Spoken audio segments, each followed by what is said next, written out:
Saya nama Rodia Manikari. Saya datang dari Alor tahun 74, tinggal dengan kakak kandung saya. Sementara hidup sama-sama ini, tiba-tiba kakak saya dipanggil Tuhan. Sekarang siapa lagi yang mau kasih makan sama saya? Mau tidak mau saya harus membantu rumah tangga orang. Dapat gaji saya pakai makan. Saya rasa tidak mampu lagi karena saya sudah tua. Karena itu saya harus masuk pasar. Saya sebagai penjual sayur di pasar selama ini. Tetapi bukan saya hanya jual saja, tetapi saya harus belajar firman Allah. Jadi waktu yang kosong selama ini saya hanya membaca firman dan merenungkannya. Banyak firman Allah yang saya dapati dan saya belajar. Saya pikir-pikir lebih baik jangan saya sendiri saja belajar firman Allah, tetapi lebih baik saya bagikan berkat bagi teman-teman saya di pasar supaya semua orang bisa tahu ayat firman Allah ini dan mau melakukannya di dalam hidup masing-masing orang.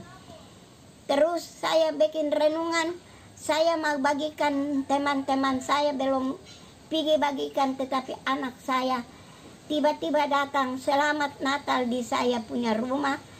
Sementara saya kerja ini, dia tanya, beta, apa yang mama ada buat di sini?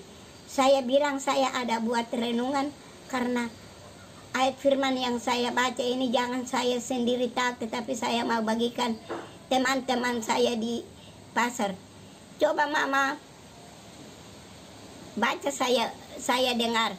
Saya baca terus renungan yang saya kasih masuk, saya baca semua.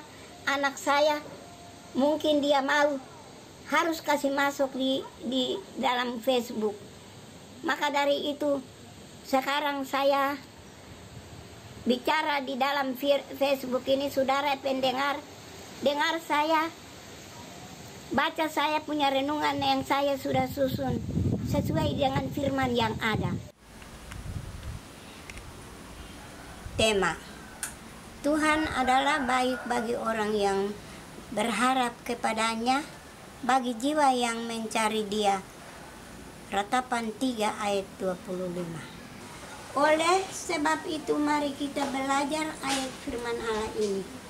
Sebab Dia adalah hidup. Langit dan bumi akan hilang dengan segala keindahannya, tetapi firman Allah itu kekal selama-lamanya.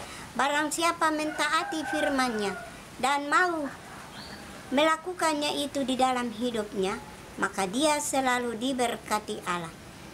Firman Tuhan yang kita harus belajar ialah 1 Yohanes 4 ayat 7 sampai 8, 1 Korintus 13 ayat 4 sampai 6, Filipi 2 ayat 1 sampai 4. Inilah nasihat Allah, pergi dan belajarlah, sebab itulah yang dikehendaki Allah.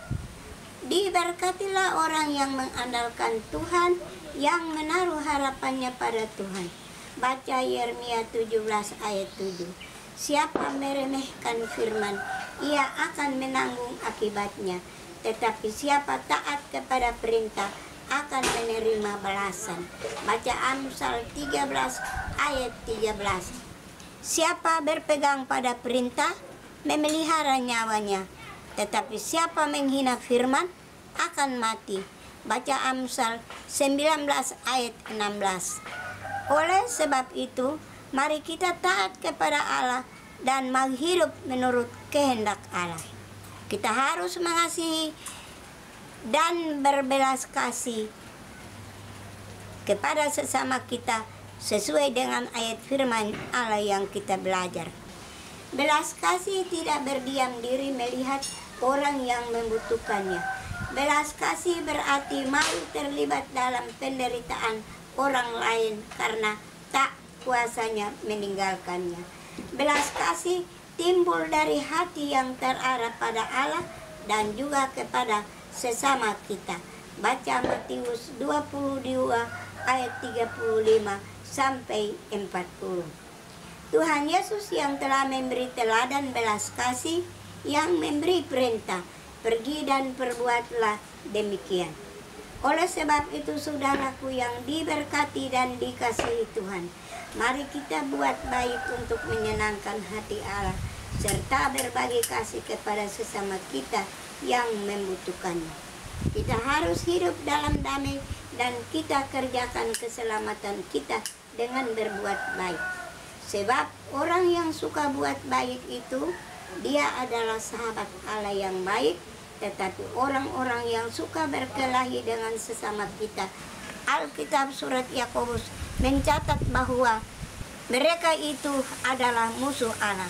Baca Yakobus 4 ayat 1 sampai 4. Dan musuh Allah itu akan bersama dengan iblis dibuang saja ke dalam api neraka, karena mereka tidak pernah taat kepada perintah Allah. Oleh karena itu, bertobatlah, sebab kerajaan surga sudah dekat. Matius 3 ayat 2 berbunyi demikian. Jadi barang siapa mau diselamatkan dari bahaya maut, jangan keraskan hati, tetapi mari kita jalan bersama Yesus dan bergaul dengan Dia untuk belajar firman-Nya. Sebab Tuhan Yesus adalah juru selamat bagi orang yang percaya kepadanya. Tuhan Yesus sudah rela mati di atas kayu salib karena dosa kita. Dia sudah dikuburkan, tetapi pada hari ketiga Dia telah bangkit dari antara orang mati dan naik ke surga untuk menyediakan tempat bagi orang percaya. Setelah Dia sudah menyediakan tempat, Dia akan kembali menjemput kita masuk ke dalam kerajaan surga. Di surga tidak ada kelaparan, tidak ada kehausan, tidak ada tangisan dan air mata, tidak ada kematian dan duka cita, tetapi ada sukacita di hati, ada damai sejahtera Allah di hati, dan hidup senang selama-lamanya bersama Allah di surga. Inilah renungan saya yang saya buat untuk kita hayati bersama. Kiranya Tuhan Yesus memberkati kita semua. 2 Timotius 3 ayat 16 sampai 17. Terima kasih dan salam. Lodia Manikari.